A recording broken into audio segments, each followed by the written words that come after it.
Wait, what? A single night on a beach house couch may have just detonated three completely different wars at once, and the strangest part is that the biggest damage might have nothing to do with what actually happened between Will and Dylan. In the latest preview, we see the morning after, we see the clothes still partly on, we hear Electra demand, "Tell me that you didn't." We watch Steffy accuse Hope of pulling the grenade pin, and then, almost like a ghost haunting the edges of every other storyline, Sheila is left asking why she still can't be let into the family circle. On the surface, it looks like classic soap chaos. But if you slow this down, if you really look at the emotional logic underneath it, this story becomes far more unsettling, because suddenly this is not just about passion, jealousy, or one bad decision.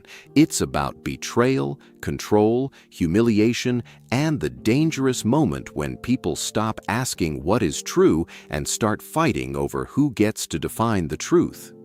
You're watching Soap Pulse. I'm Anderson, and if you enjoy smart soap deep dives with a little edge, go ahead and like, share, and subscribe, because this one gets messier the closer you look. What makes this preview so effective is that it doesn't hand you one giant twist and walk away. It hands you fragments, a look, a line, a posture, a threat, a plea, and then it forces the audience to do something soap fans love doing more than almost anything else: investigate motive. Because the real question is not just whether Dylan crossed the line with Will, the real question is why every person in this preview seems to be standing on the edge of a private emotional collapse while insisting they're the one acting from principle. That is where the intrigue lives.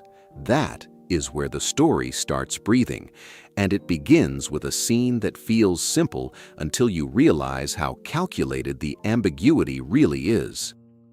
The weekly promo opens on the morning after Will Spencer and Dylan spent the night at his beach house. By every standard soap language has trained audiences to understand, that image is meant to be provocative. They had a major makeout session. They ended up together. They are waking up in the afterglow of something intimate. But the preview also keeps one crucial detail deliberately slippery. Will still has his jeans on. Dylan still has her dress on. That matters. In soap storytelling, details like that are never accidental, especially not in a promo designed to trigger speculation. It leaves the door wide open for two competing interpretations, and both are explosive. One version is that they didn't fully sleep together, that what happened was intense, impulsive, and emotional, but stopped short of what Electra would consider the ultimate betrayal. The other version is even more provocative because it suggests that whether or not they got fully undressed is irrelevant. The emotional crossing already happened. The physical line may have been blurred, but the loyalty line was not. And once that line is crossed, the technical details almost don't matter anymore. That is what makes this storyline so combustible. It's not just asking, did they do it? It's asking, at what exact point does trust become unrecoverable? That's a much more dangerous question because every viewer answers it differently, and every character in this triangle is almost certainly answering it in a way that protects their own ego. According to coverage of the promo, Electra eventually confronts Dylan after realizing some real passion erupted between Dylan and Will, and the confrontation is already being framed as one of the week's biggest emotional collisions. When Electra snaps, "Tell me that you didn't," it's not just anger we're hearing, it's panic. It's dread. It's the sound of someone who already believes the worst and is now asking for a miracle she doesn't actually expect to receive. And then there's Dylan's response, or more precisely, Dylan's attitude. She tilts her head. She glares. That is not the body language of a person collapsing in shame. It reads more like defiance or exhaustion, or maybe even resentment. That one small reaction changes everything, because if Dylan were immediately apologetic, the story would become a straightforward betrayal plot. But if Dylan is defensive, then the emotional terrain gets far murkier. Suddenly the audience has to consider whether Dylan feels judged, cornered, or even justified. Suddenly, we have to ask whether Electra believes she had a claim on Will that no longer exists, and whether Dylan believes she is tired of living inside Electra's emotional rules. And that is where this stops feeling like a simple love triangle and starts feeling like a friendship implosion disguised as a romantic scandal. Because, make no mistake, Will may be the spark, but the fire is between Electra and Dylan. That's the relationship in real danger here. Reports surrounding the preview point out something important. Will is a free man now. That detail matters because it complicates the moral outrage. If Will is no longer committed, then no one can really argue Dylan stole someone who was still taken in the official sense. But soap morality has never operated only on technical status. It operates on emotional timing, on unwritten boundaries, on what people know they should not do even when they are legally, socially, or romantically allowed to do it. And if Dylan knows Electra still has feelings tied up in Will, or if Electra feels Dylan has already crossed friendship lines before, then the betrayal becomes personal, even if it isn't traditionally adulterous. That's why this confrontation matters so much. It isn't just about romance, it's about whether friendship loyalty survives the moment when desire becomes opportunity. And honestly, that's where so many great soap stories hit hardest, because viewers can debate romance all day, but friendship betrayal? That lands differently. People understand that viscerally. There is also something psychologically fascinating about Will's role in all of this. On paper, he looks like the central male figure in the mess, the guy at the center of two women's conflict.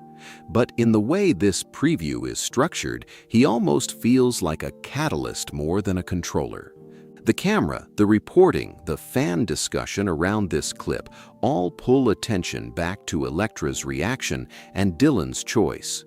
That is telling. It suggests that the writers may be less interested in Will as a romantic prize and more interested in what Will reveals about the emotional fault lines already running through these women's relationship. Was Dylan comforting a heartbroken man and then slipping into something complicated in a moment of mutual vulnerability? Was this attraction building under the surface for a while? Was there a part of Dylan that wanted what Electra lost, or wanted to prove she could take it? These are different stories, and the preview carefully refuses to settle the issue. That ambiguity is not a weakness. It's the engine. It keeps viewers arguing, it keeps them watching, it keeps them scanning every facial expression for motive. And if you've followed soaps long enough, you know that sometimes the most powerful twist isn't the act itself.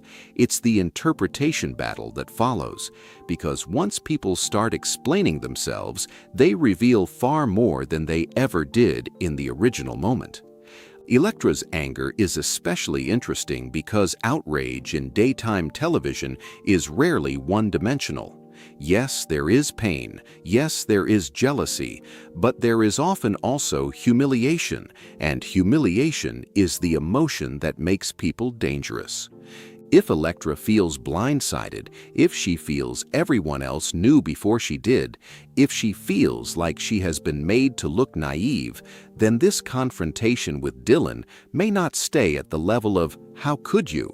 It may become, "How long have you been making a fool of me?" That is a very different kind of scene. One asks for confession, the other asks for blood. And this is where the preview earns its intensity, because it hints that Electra is not just hurt by what Dylan may have done with Will. She is enraged by what Dylan's actions say about her place in the hierarchy of loyalty. If Dylan could do this, then maybe Electra was never as important to her as she thought. That's the kind of realization that turns tears into fury in a matter of seconds. Now layer in the fact that soaps thrive on the emotional logic of public fallout. Once a friendship rupture begins inside a private confrontation, it almost never stays there. It spreads. People pick sides, old resentments resurface, motives get rewritten, every prior moment gets reevaluated under a harsher light. That is why this story has more power than a standard hookup scandal. It can reorganize an entire social map, and if that happens, then Will and Dylan waking up together may end up being the least important thing about the whole situation. But just when you think the preview is about one betrayal story, it swerves into another battlefield entirely, and this one might be even more revealing because it is so openly about power. Over at Logan, Hope makes it clear she is now working where she is actually wanted, and crucially, away from Steffy's control. That line is devastating because it reframes the conflict in a way Steffy cannot ignore. Hope is not just saying she changed jobs, she is saying the old structure was suffocating. She is saying that wherever she was before, she no longer felt valued. And she is saying it straight to the face of the woman most associated with that environment. That is the kind of statement that instantly escalates from business tension to personal war, and Steffy responds in exactly that register. She doesn't answer with sadness. She doesn't answer with regret. She answers with a military metaphor. She accuses Hope of pulling the grenade pin and starting the war. Listen to that wording because it tells you everything about how Steffy sees the moment. Not as a disagreement, not as a regrettable split, as an act of aggression, a first strike, an intentional detonation. That means Steffy is not processing Hope's move as independence. She is processing it as betrayal with strategic consequences, and that one difference in perception could drive this storyline into very dangerous territory. Because when one person says, "I'm finally free," and the other person says, "You started a war," compromise becomes almost impossible. The emotional gap is too wide. One is telling a story about self-liberation. The other is telling a story about sabotage. Both may sincerely believe they are right, and that is precisely why the conflict is so compelling. You can already feel the audience splitting into camps. There are viewers who will hear Hope say she's now where she's wanted and think, finally, she's choosing herself.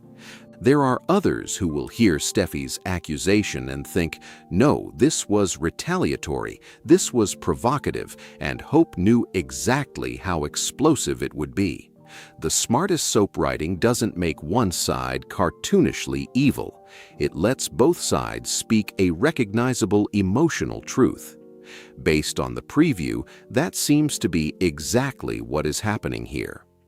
Hope defends leaving Forrester Creations and joining Katie Logan Spencer's fashion house. That move carries symbolic weight beyond a simple career change. In soap terms, work is never just work. It's identity, it's legacy, it's family alignment, it's a public statement about who believes in you and who doesn't. So, when Hope says she's gone somewhere she's actually wanted, she is not just taking a shot at Steffy's leadership, she is rejecting the emotional world Steffy presided over. She is exposing the pain underneath a professional separation and daring Steffy to deny it. That's why Steffy's war language matters. It suggests she knows this move isn't only practical, it's symbolic. It changes alliances. It creates fronts. It tells everyone in their orbit that the old truce, if one ever truly existed, is dead. And in soaps, once characters start using the language of war, what follows is rarely subtle. But here's where the documentary lens matters, because if you strip away the immediate fireworks, a deeper pattern emerges. Notice how both the Electra Dylan story and the Hope Steffy story revolve around a similar wound. In both cases, someone feels replaced, undermined, or pushed out by a person who knows exactly where it hurts. Electra may feel Dylan crossed an intimate loyalty boundary. Steffy may feel Hope weaponized separation itself. The details differ, but the emotional architecture is the same. This week's preview is built around women confronting the terrifying suspicion that someone close to them didn't just hurt them by accident. They hurt them in a way that carried a message. And once hurt starts feeling intentional, every conflict becomes harder to contain. That is why this preview has such a strong "what is really going on here" energy. It isn't merely showcasing dramatic events. It's hinting that behind each event is a buried accusation about respect, value, and control. Then, as if the week were not already loaded enough, the third lane of this story brings in Sheila Carter, and suddenly the tone shifts from explosive confrontation to something quieter, colder, and maybe even more unnerving. Sheila is shown dwelling on the fact that she still cannot have her family in her life. She asks why Steffy won't open her heart and let her in. It is one of those lines that can be read two completely different ways depending on how much faith you are willing to place in the speaker. On one hand, it sounds like desperation, like a woman genuinely aching for access to Finn and Hayes, feeling shut out, pleading to be seen as more than the worst thing she's ever done. On the other hand, because it's Sheila, there is always a second interpretation lurking underneath. Is this pain sincere, strategic, or both? And that uncertainty is what keeps Sheila so effective as a force in this universe. She doesn't need to make a direct move to make people uneasy. She only needs to want in. The wanting itself is threatening because everyone around her knows that access is never neutral. If Sheila gets a foothold, she changes the atmosphere of every room she enters. According to the preview reports, Sheila will eventually make a heartfelt plea to Steffy and hope for better news. The word heartfelt is fascinating there because it invites sympathy while still leaving room for suspicion. Heartfelt does not necessarily mean harmless. People can mean what they say and still be dangerous. In fact, some of the most destabilizing characters in soap history are destabilizing precisely because their emotions are real. If Sheila truly feels deprived of family, truly feels abandoned, truly believes she deserves another chance, that doesn't automatically make Steffy cruel for keeping the door shut. It just means the conflict is tragically human on both sides. Steffy's position, as reflected in the preview setup, is that Sheila is off limits to her family. Full stop. No ambiguity, no soft opening, no incremental trust building, and from Steffy's point of view, that line may feel like basic protection. For viewers who remember how much damage Sheila can represent, Steffy's refusal may not read as cold at all. It may read as the only sane boundary in the entire preview. But the reason Sheila's scenes matter so much this week is because they mirror the same underlying obsession we see everywhere else. Who gets let in and who gets shut out? Think about it. Electra fears she was emotionally displaced. Hope declares she has exited a space where she felt controlled and unwelcome. Sheila begs for entrance into a family structure Steffy refuses to open. These are not random parallel stories. They are variations on one theme: access, possession, belonging. That's why the preview feels unusually coherent beneath the surface chaos. Every major beat is about a door, a bedroom door, a workplace door, a family door. Who crossed one, who slammed one, who was locked out, and who now claims the right to decide. When a promo can tie that many storylines together under one emotional architecture, it stops feeling like scattered soap drama and starts feeling like a carefully engineered week designed to force every character to confront the same fear from a different angle. What if I no longer have the place I thought I had? Online reaction to the preview and the way soap coverage is framing it shows that fans are already locking onto the same pressure points. Some are zeroing in on the Will and Dylan ambiguity because the unanswered physical question is irresistible. Did they or didn't they? Others are more interested in the emotional betrayal, arguing that Electra's pain doesn't depend on whether full sex occurred. Meanwhile, the Hope Steffy material is being read less as a random argument and more as the continuation of a power struggle that never really went away. That matters, because once audiences see a confrontation as part of a longer war, every line picks up extra weight. "I'm here now where I'm actually wanted" isn't just a comeback, it becomes a verdict. "You started the war" isn't just anger, it becomes a declaration of historical blame, and with Sheila, viewers are doing what viewers always do with her, debating whether to treat vulnerability as vulnerability or as the opening move in a larger campaign. The week hasn't even fully unfolded yet, and already the audience is being invited to function like investigators, piecing together intention from fragments. That's a sign the preview has done its job. It hasn't answered the questions, it has sharpened them. Let's stay with Dylan for a moment, because her role may be the most deceptively layered of anyone in this preview. Soap triangles often flatten one corner into a seductress, a victim, or a placeholder. But Dylan's position here could become much more interesting if the show leans into contradiction.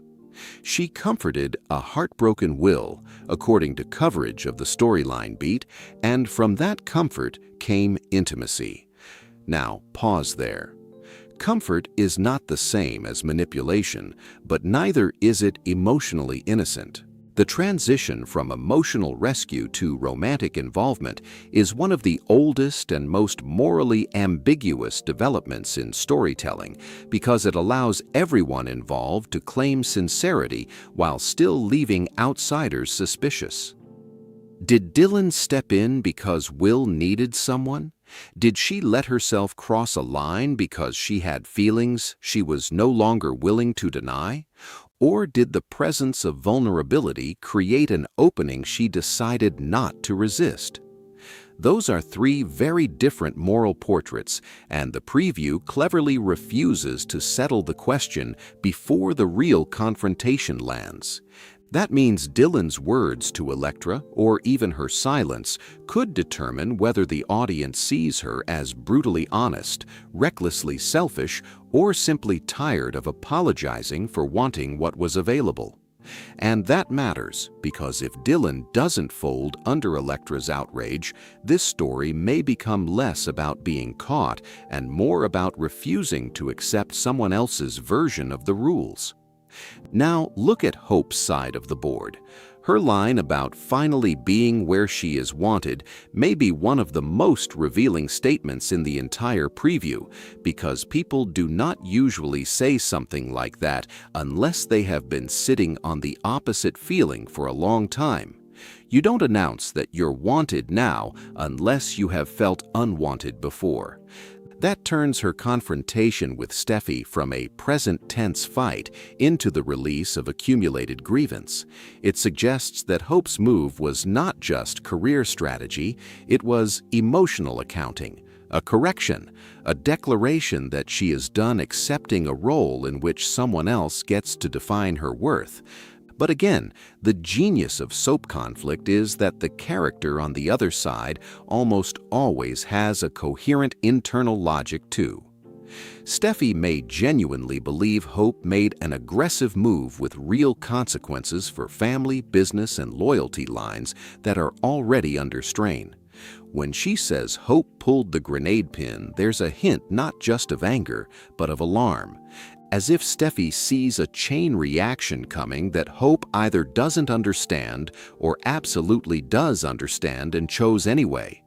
Is Steffy accusing Hope because she feels threatened? Probably. Is she accusing Hope because she truly believes Hope has escalated something bigger than herself? That's possible too. Both can be true. And when both are true, the conflict becomes sticky in the best possible way because the audience can't comfortably reduce it to hero versus villain. This is also where the documentary tone becomes useful, because beneath the splashy lines there's a broader cultural appeal to why American audiences in particular keep returning to storylines like this. It's not just glamour. It's not just the addictive pleasure of beautiful people in high-stakes emotional collisions. It's that soaps like this turn private insecurity into public drama in a way viewers instantly recognize. Who has never felt edged out? Who has never wondered whether someone's professional decision was also a personal statement? Who has never looked at a friend's betrayal and thought, no, you didn't just follow your heart, you made a choice that told me exactly what I meant to you? That's why this material works. It takes intimate emotional injuries and stages them in operatic form without losing the human nerve underneath.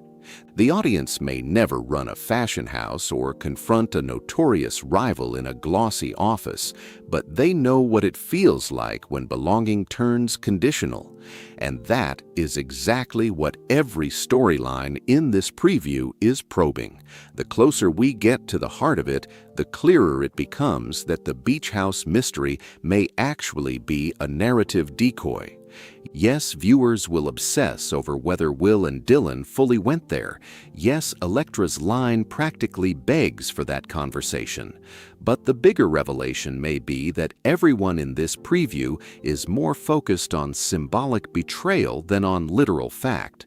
Electra doesn't need a forensic report to feel wounded. Steffy doesn't need a neutral business analyst to feel attacked. Sheila doesn't need a legal ruling to feel exiled. Facts matter, of course, but feelings have already filled in the blanks. And once that happens, events become almost secondary to the stories people tell about those events. That's where things get dangerous. If Dylan insists that Will was free and she did nothing wrong, Electra may hear that as cold rationalization. If Hope insists she simply chose a place that valued her, Steffy may hear that as calculated provocation. If Sheila presents her plea as the language of healing, Steffy may hear only the echo of every reason not to trust it. Each person may think they are clarifying the truth, while the person across from them feels even more confirmed in their suspicion. That is why the week feels like a pressure cooker. The emotional interpretations are already hardening before the full facts even arrive. There is another detail in the preview coverage that deserves attention. Hope is away from Steffy's control. Control, not influence, not criticism. Control. That choice of language matters because it tells us the conflict is not just about disagreement between strong personalities, it's about authority and resistance. If Hope frames her old environment as controlling, then her departure becomes almost political within the social structure of the show. She is not just changing sides, she is rejecting domination. And when people frame their exit that way, the person left behind usually doesn't hear liberation. They hear accusation. That may explain why Steffy's response is so militarized. Control challenged often answers back with forceful rhetoric because it senses that what's being rejected isn't just a decision, but a power arrangement. If that's the subtext, then Steffy and Hope aren't simply revisiting a feud, they are battling over authorship. Who gets to define what happened between them? Was Hope pushed, or did Hope strike first? Was Steffy leading or controlling? Was this a resignation or a declaration of war? Great soap conflict lives in that disputed vocabulary, and from the sound of it, this week is going straight into those trenches. Then we return to Sheila, and suddenly the show asks a question that always haunts stories about family exclusion. When does a boundary become a prison, and who gets to decide if someone has changed? Let me be very careful here, because this is exactly where responsible storytelling matters. Nothing in the preview requires us to romanticize Sheila or dismiss Steffy's fear. In fact, the power of the story may lie in refusing to do either. Sheila can be deeply sincere in her longing and still represent danger. Steffy can be deeply justified in her caution and still appear emotionally closed.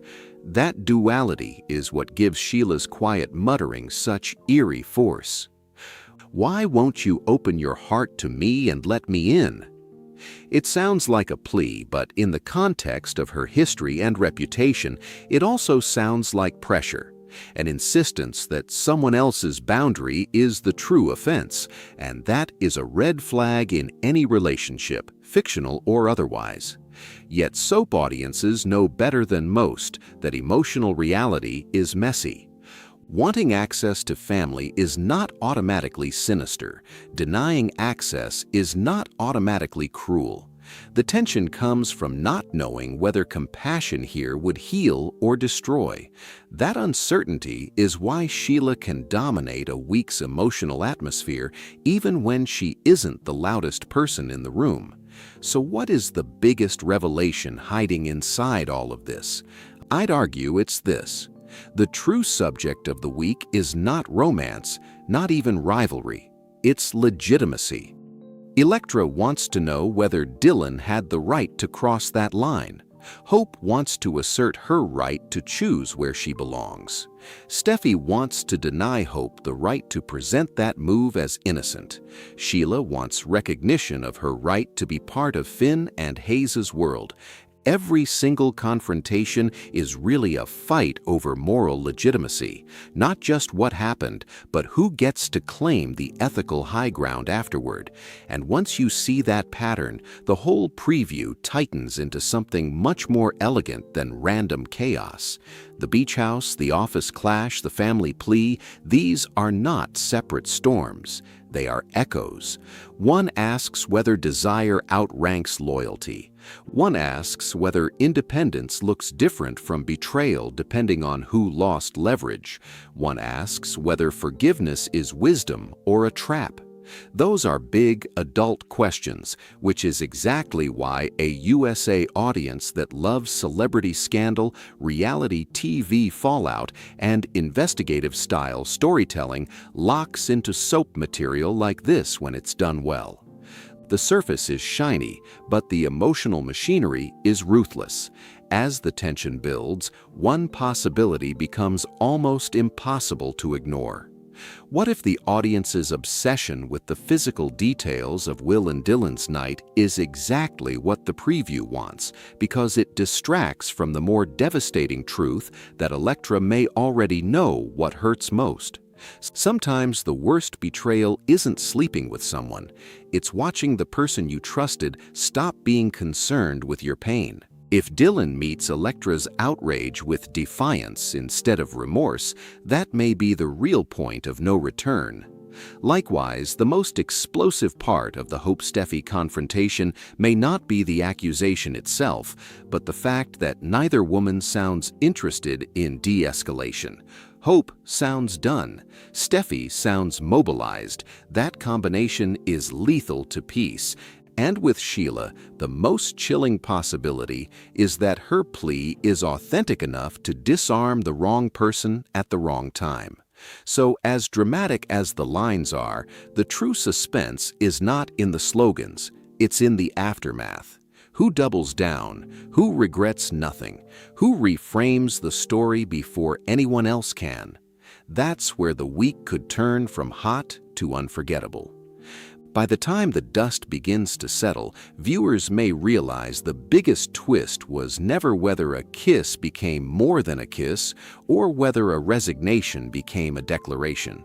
The biggest twist is that every person in this preview believes they are the injured party, and some of them may be right at the same time. Electra may have every reason to feel betrayed. Dylan may believe she finally stopped suppressing something real. Hope may feel liberated after too long under someone else's thumb. Steffy may feel blindsided by a move she sees as hostile. Sheila may genuinely ache for family while remaining the last person Steffy feels safe trusting. Nobody is walking into this clean. Nobody is carrying only one emotion, and that moral clutter is what gives the preview its strange power. It doesn't feel like simple melodrama. It feels like the moment before multiple people make irreversible conclusions about each other. That is always when soap becomes most gripping, because once a conclusion hardens, people stop listening, they stop asking, they start acting, and action taken from humiliation, righteousness, and desperation tends to leave wreckage everywhere. In the end, that may be what this entire week is really warning us about. Not one affair, not one office showdown, not one plea for forgiveness, but the cost of emotional narratives that lock into place too fast. Electra may decide Dylan's choice tells her everything she needs to know. Steffy may decide Hope's new loyalty was always hiding an act of rebellion.